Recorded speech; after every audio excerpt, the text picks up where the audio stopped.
Bismillahirrahmanirrahim. Kusoo dhawaada Gata channel. Please subscribe. Halkan waxaan idinkaga soo gudbinaynaa barnaamij yar oo aad u bogi doontid.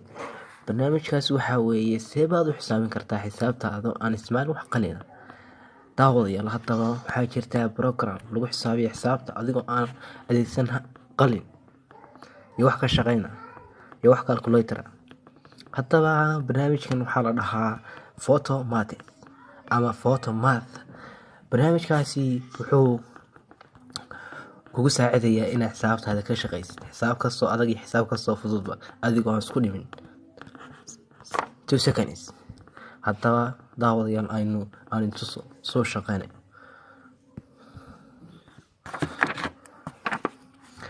Halkaasi waa xisaab aan tijaabina horta marka horeysa xisaab ka shaqeynay saad rumaysataan. Halkaas waxaan ku dhigayaa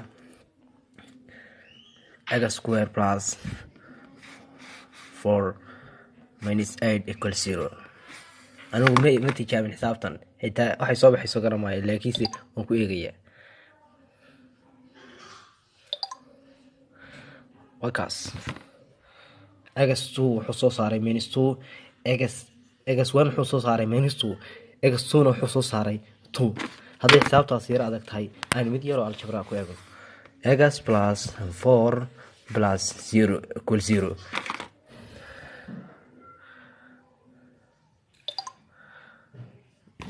x waxay soo baxaysaa minus 0 4. aynu mid kale intuso anaa marka hore ka shaqeynaya isaguna wuxuu soo saaray x plus 4 equal 16 minus 4. isaguna waa inuu intaas soo saaraa 12.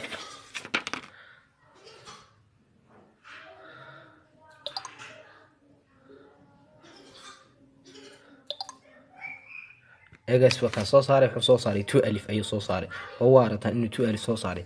haddaba programkana soo ku shaqeynay haddaan ku tuso halkaasi waa calculator xisaabta hadda kamarada ku qoomay meel madow joogtay halka ku qoraysaa. halkana waa kamarada saas ayaad ugu qabanaysaa saas ayaad qoyar ugu qabanaysaa. haddaad xitaa trigonometry sin theta haddaad intaas ku sheegaya